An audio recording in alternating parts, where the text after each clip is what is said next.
5 तरह के लोग होते हैं दुनिया में सर। पहले वो लोग होते हैं जिनका कोई सपना नहीं होता। क्या लेकर आए थे, क्या लेकर जाना है, इस तरह की बात करते हैं वो। ऐसे लोग अगर आपके आसपास में है ना, आपके सर्कल में, उनसे बहुत दूर रहना चाहिए आपको। ये बिल्कुल सही है, क्या लेकर आए थे क्या लेकर जाना है। कोई कुछ नहीं लेके जाता, छोड़कर जाता है। और दुनिया किसको याद करती है? जो यहाँ पे जितना ज्यादा छोड़कर जाता है। बात पैसे की नहीं है सर, बात एवरीथिंग, हर चीज की है। दूसरी तरह के वो लोग हैं जिनके पास सपने तो हैं, बट सपने पूरे करने का कोई जरिया नहीं है। कैसे सपने पूरे होंगे, उनके पास कोई माध्यम नहीं है, कोई रास्ता नहीं है। तीसरी तरह के वो लोग हैं जिनके सपने तो हैं और जिनके पास जरिया भी है, लेकिन उस जरिए के ऊपर वो जोर नहीं लगाते, वो काम नहीं करते सर अपने सपनों को पूरा करने के लिए। जरिया तो मिल गया, परमात्मा ने रास्ता तो दे दिया उनको, बट उस रास्ते के ऊपर वो काम नहीं करते, वो चलते नहीं। चौथी तरह के वो लोग हैं जो जिनके पास जरिया है, सपने हैं, बट वो उतना जोर नहीं लगाते जितना जोर लगाने से वो सपना पूरा होगा। जैसे एक गाड़ी स्टार्ट नहीं होती, हम धक्का मारते हैं उसको, और धक्का भी दो तरह का धक्का होता है। एक वो धक्का जिसको बोलते हैं आराम वाला धक्का, आराम आराम से, और एक वो धक्का होता है जिसमें अपनी 100% ऊर्जा के साथ। तो चौथी तरह के वो लोग होते हैं जिनके सपने तो हैं, बट सपने पूरा करने के लिए जितना जोर लगता है उतना जोर नहीं लगा पाते वो। और पांचवी तरह के लोग होते हैं सर, जो चंद लोग होते हैं जिनकी संख्या 1% से भी कम होती है, जिनके सपने भी होते हैं, जिनके पास जरिया भी आता है, और वो जरिए के ऊपर अपनी जान लगाते हैं। जान, जो बताया जाए वो कर देते हैं। और इसी तरह के लोग इस बिजनेस में बड़े बड़े लेवलों पे आपको दिखाई देंगे। कोई स्पेशल गुण योग्यता आपके अंदर नहीं चाहिए सर, कोई स्पेशल टैलेंट नहीं चाहिए इस बिजनेस में कामयाब होने के लिए। एक ही टैलेंट चाहिए, एक चीज को पकड़ो और उस चीज को लगातार 1 साल 2 साल 3 साल करो। अगर मैं अपनी सफलता का राज आपको लास्ट में बता के जाऊं, जानना चाहते हो तो बोले एक बार हाथ को ऐसे कर दो। कौन सी ऐसी चीज थी? एक ऐसी चीज थी सर, जिस एक चीज ने मेरे को 5 साल 1 महीने बाद आरसीएम का स्टार रूबी बनाया। और वो आज राज की बात मैं आपको बता के जा रहा हूं फ्री में। आपकी आवाज मेरे तक नहीं आएगी, बट हाँ आपकी मैं फीलिंग समझ पा रहा हूं। Thank you very much. मैंने एक चीज पे डे वन से काम किया, डे वन से काम नहीं किया सॉरी, जिस दिन से समझ में आया उस दिन से उस चीज पे काम किया। मैंने आरसीएम ज्वाइन किया, ज्वाइन करने के 3 महीने बाद एक मीटिंग में गया मैं। दिल्ली में वो ट्रेनिंग थी, मीटिंग नहीं, वो सॉरी ट्रेनिंग थी। विजय बत्रा, उस वो ट्रेनर का नाम आज भी मेरे को याद है। विजय बत्रा जी की ट्रेनिंग थी। ट्रेनिंग लगभग 4 घंटे चली। आदरणीय केसी सर ने उस ट्रेनिंग को रखवाया था।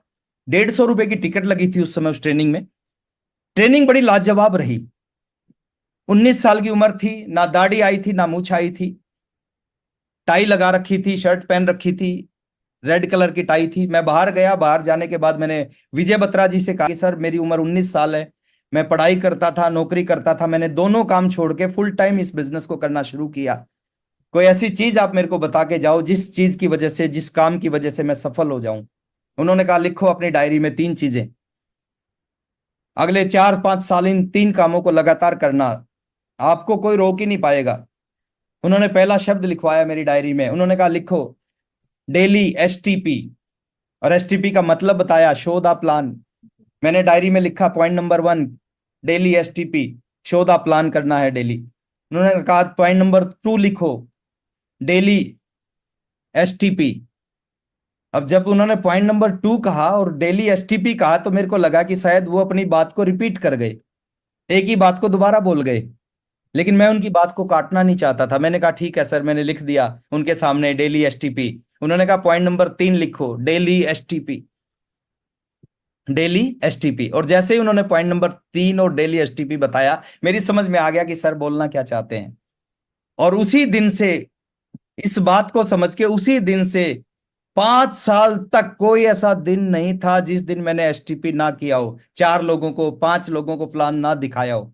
और इस एक काम ने सर, इस एक काम ने रॉयल्टी अचीवर बनाया 30 महीने बाद। 30 महीने में 33वें महीने टेक्निकल बनाया। 36वें महीने 1 लाख की इनकम पे पहुंचाया। 5 साल 1 महीने बाद स्टार रूबी बनाया इस एक काम ने। और आज मैं देखता हूं लोग 10-10 साल है इस एक काम को नहीं करते, और करते हैं तो इतना कम करते हैं, इतना कम करते हैं जिसकी वजह से परिणाम आ ही नहीं सकते। बाकी सब करते हैं, मीटिंग में भी आते हैं, सुबह की 6:30 बजे की मीटिंग में बैठते हैं, 1 PM की मीटिंग में बैठते हैं, 8 PM की मीटिंग में बैठते हैं, जेआरसीएम भी बोलते हैं, अपलाइन के पैर भी छूते हैं, अपलाइन से ऑटोग्राफ भी लेते हैं, अपलाइन के साथ फोटो भी खिंचवाते हैं, फेसबुक पे भी डालते हैं। लेकिन जिसकी वजह से स्टार रूबी बनेंगे उस काम को नहीं करते, बाकी सारे काम करते हैं। उन चीजों से सर स्टार रूबी, वो काम जरूरी है सर, वो अपनी जगह अलग है। इस मीटिंग में आना अपनी जगह, ये किसी और दिशा में अच्छा करेगी। सुबह का जो टीसी सर का सेशन किसी और दिशा में अच्छा करेगा। मीटिंग में आप जाओगे, अपलाइन अपलाइन से ऑटोग्राफ लो, अपलाइन का फोटोग्राफ, वो किसी और दिशा में आपको अच्छा करेगा। बट आपके बिजनेस को एक चीज चलाती है, उस चीज का नाम होता है एसटीपी। तो आज के बाद नियम बनाओ सर, अगला 1 साल, 1 साल का पीरियड बहुत बड़ा पीरियड होता है सर, जीवन को बदला जा सकता है 1 साल में। 90 दिन में चमत्कार होना स्टार्ट हो जाएगा अगर आपने डेली 2 लोगों को, 3 लोगों को, आरसीएम का प्लान बताना है सर। आपने 2-3 लोगों को ज्वाइन नहीं करवाना, ज्वाइन करवाना आपका काम नहीं है, प्लान बताना आपका काम है। और इस काम को अगर आपने लगातार कर लिया, ये एक काम है सर। अगर 2 प्रोडक्ट से 5 साल में मेरे को स्टार रूबी बना सकता है ना, तो आज तो 600 प्रोडक्ट हैं, आज तो आपकी जिंदगी में कमाल कर सकता है। एक छोटी सी बात याद आती है, उस बात के साथ मैं अपनी बात को खत्म करूंगा। एक व्यक्ति था, वो मार्केट से एक तोता लेके आया, बोलने वाला तोता। अपने घर में उस पिंजरे में उस तोते को रख दिया। 1 दिन 2 दिन हो गया, वो तोता नहीं बोला। अब जब तोता नहीं बोला तो वो व्यक्ति दुकानदार के पास गया। दुकानदार के पास जाके उसने शिकायत की कि जो तोता लेके गया था वो तो बोलता ही नहीं। तो दुकानदार बड़ा समझदार था, दुकानदार ने कहा कोई बात नहीं, तू चिंता मत कर, ये सीडी लेके जा। एक छोटी सी सीडी थी, बोले 10 रुपए की सीडी है, सीडी लेके जा, पिंजरे में सीडी को रख दे, तोता इस सीडी पे ऊपर जाएगा नीचे आएगा, ऊपर जाएगा नीचे आएगा, फिर बोलेगा, है ना। वो सीडी लेके गया, पिंजरे में रखा, और तोता नहीं बोला। फिर दुकानदार के पास आया 2 दिन बाद कि तोता तो नहीं बोला। बोले कोई बात नहीं, है ना, ये घंटी लेके जा, 10 रुपए की घंटी है, और गले में बांध दे, तोते के गले में बांध दे। वो जब आगे पीछे होगा घंटी बजेगी टन टन टन, और वो बोलेगा। तो घंटी लेके गया, गले में बांध दिया, 2 दिन हो गए नहीं बोला, है ना। फिर तीसरी बार गया तो दुकानदार ने तीसरी कोई चीज दे दी, फिर भी नहीं बोला, है ना। वो 10 दिन बाद फिर गया दुकानदार के पास में, और दुकानदार को जाके उसने कहा कि तोता तो मर गया।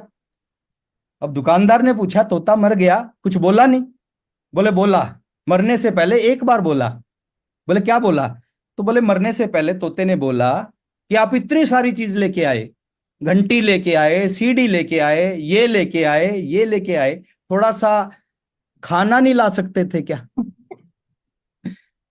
तो कुछ लोग सब करते हैं सर, जिसकी वजह से स्टार भी बनेंगे उसको नहीं करते, और तोता मरता है। तो मैं नहीं चाहता सर आपकी जिंदगी में कुछ ऐसा हो, आप इस बिजनेस के बहुत बड़े अचीवर बने, आपको आपकी जिंदगी में सारी खुशियां आपकी जिंदगी में आए, सारे सपने आपके पूरे हों। अभी अयोध्या गए थे हम, मैं मेरी पूरी फैमिली, और मैं दिल से बता रहा हूं सर, हमने अपने लिए कुछ नहीं मांगा, हमने अपने आरसीएम परिवार के लिए मांगा। हमने एक चीज मांगी कि जो कर्मठ लोग हैं, जो मेहनती लोग हैं, जो जिंदगी में संघर्ष कर रहे हैं, उनके सारे सपने पूरे हों। और मेरी शुभकामनाएं आपके साथ है। दोबारा कभी मुलाकात करेंगे, फिर और बहुत सारी बातें करेंगे, समय ज्यादा हो चुका है। 2 लाइनों के साथ अपनी बात को खत्म कर रहा हूं कि अगर हो सके तो अब कोई शम्मा जलाइए, इस दौरे सियासत का ये अंधेरा मिटाइए, क्यों कर रहे हो आंधियां रुकने का इंतजार, आओ हमारे कांधे से कांधा मिलाइए। Thank you very